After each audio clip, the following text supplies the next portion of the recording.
Hi, it's Steve. Today we'd like to show you how to change the heating element on your dryer, and it's a really easy job. All we're going to need is a number 2 Phillips or posi drive stubby screwdriver. We'll also need a 1/4 inch nut driver and maybe a 1/4 inch socket with a ratchet and a 3/8 wrench or socket, a pair of pliers, and a pair of side cutters. Let me show you how we do it. Now before we begin this repair, the first thing we'll need to do is to disconnect power to the dryer. So either remove the plug or locate the electrical panel and turn off the appropriate breaker or remove the appropriate fuses. And once we've done that, we'll next remove the front panel. Now if you have the opportunity to tilt the dryer back, you can use just a standard number 2 Phillips screwdriver. Or if you prefer to do it with the dryer in place, we'll just take a stubby one and in about 1 inch from either side at about a 45-degree angle, you'll find a screw that we need to remove. They're actually posi drive screws, but the Phillips will work sufficiently on them. Now with the 2 screws removed, we're going to tilt the bottom of that front panel forward and let it drop down from the top. 2 spring clips that will catch the bottom of the main top and hold it in place. You can then carefully pivot that front panel to the side or disconnect the wires to the door switch and remove it all together. Now next we're going to remove 2 1/4 inch screws from this shield in front of the heating element. You just tilt up on it and release the tab at the top and just set that aside. Now next there's a single 1/4 inch screw that is located just inside the opening. Use caution when removing this because we have a sharp metal edge at the top of that heater chamber. Now if you have difficulty accessing that screw with your nut driver, you can also use a 1/4 inch socket on a ratchet. Now there's one more screw to remove. It's located on a tab at the back of this heater chamber and it attaches it to the outlet duct assembly. That's right below the drum roller. Just reach in there with your nut driver, remove that screw. So once we've removed the retaining screws for the heater housing, we'll just pull that out of the rear outlet duct. Once we have it far enough forward, we can disconnect the 2 wires attached to the thermostat. And if they're on there really snug, you can use your needle nose pliers to pull them off. And we'll also inspect those terminals, make sure they show no signs of corrosion or overheating, and if they do, they'll need to be replaced. Then lift that whole housing out of the dryer and then we'll set it on a suitable work surface where we can change the element. Now our next step will be to remove the thermostat and the jumper wires. So using our 3/8 wrench or our socket and ratchet, we'll loosen those terminal nuts and inspect those jumper wires, looking for any signs of arcing or corrosion on either end. And if any is found, you'll need to replace those wires. Now next we can loosen one of these screws that hold the thermostat to the housing and then remove the other one.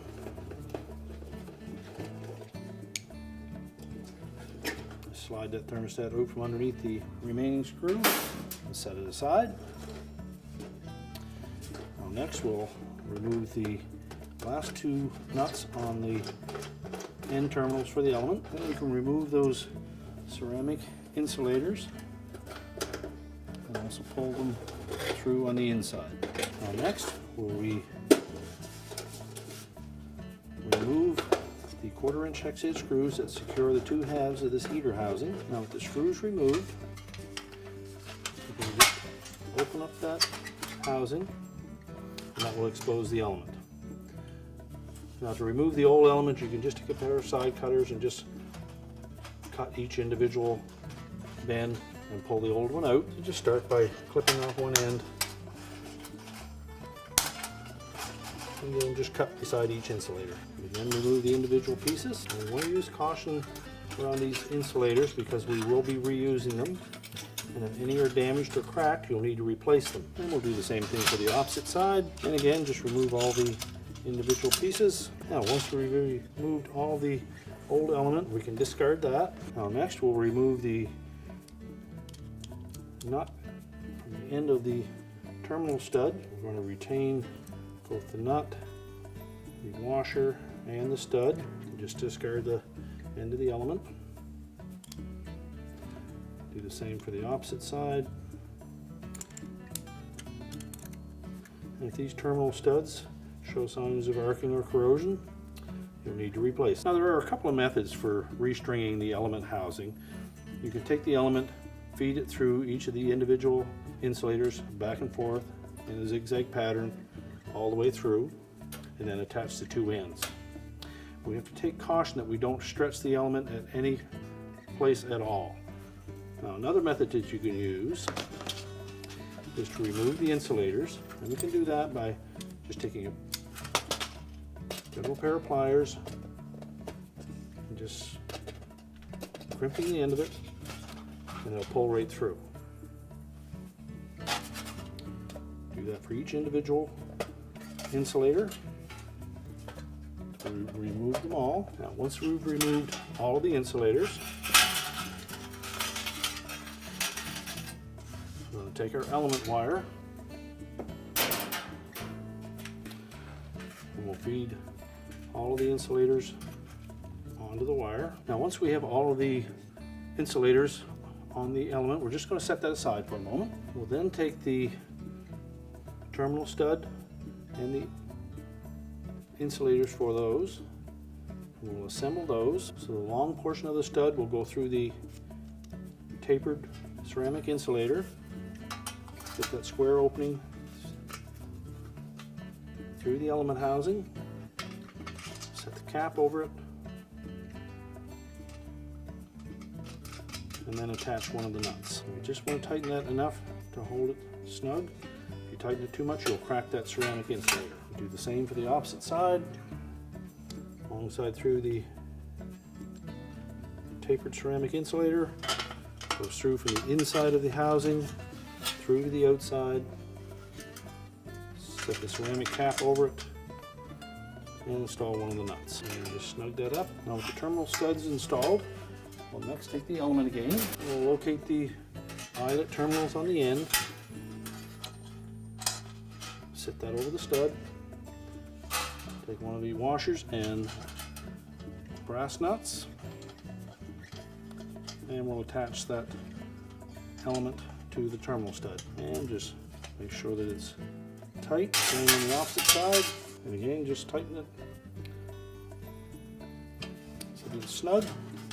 We also want to try to line up that straight portion of the element to the next insulator, which will be located in that first slot. So basically what we're going to do is we'll take each individual insulator, slide them along that element, and we'll take the little tab on the end of that insulator, fit it through the slotted opening in the housing,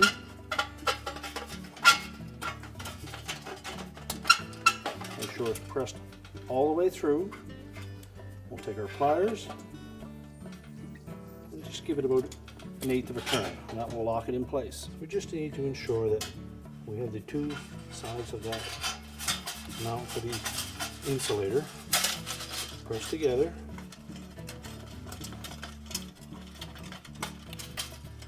Make sure that it's firmly pressed into that slot, and we're holding it tight against the housing. Take our pliers and just give it 1/8 of a turn, and that will lock it in position. Continue to do that throughout the whole housing. Now once we get down to the last couple of insulators, we'll need to ensure that we've got enough element to properly connect those.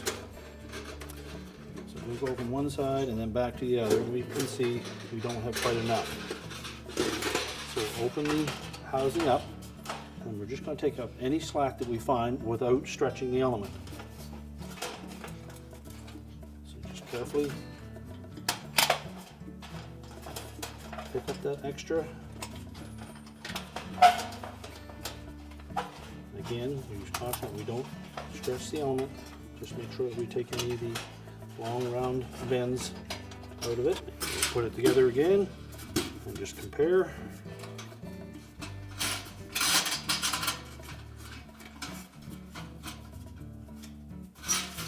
And once we've determined that we have the proper amount of slack to install that last insulator.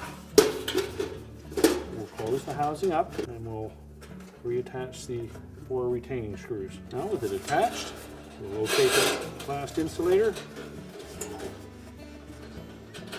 center it in the element, and then carefully fit that insulator through the slot. And just hold that last one in place, take our pliers,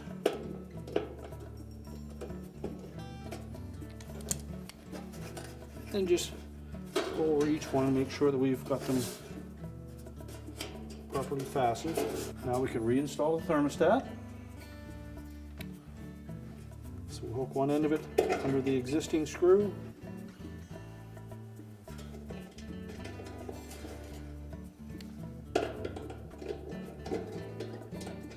And install the second one. Tighten them both, and we'll attach the jumper wires. Make sure that the eyelet terminals are in good shape, and then just tighten them securely. Again, take caution not to over tighten. We don't want to crack the insulator, but we do need to make sure that that is a very tight connection so that we get good conductivity. Check the inside terminals, make sure they're still tight.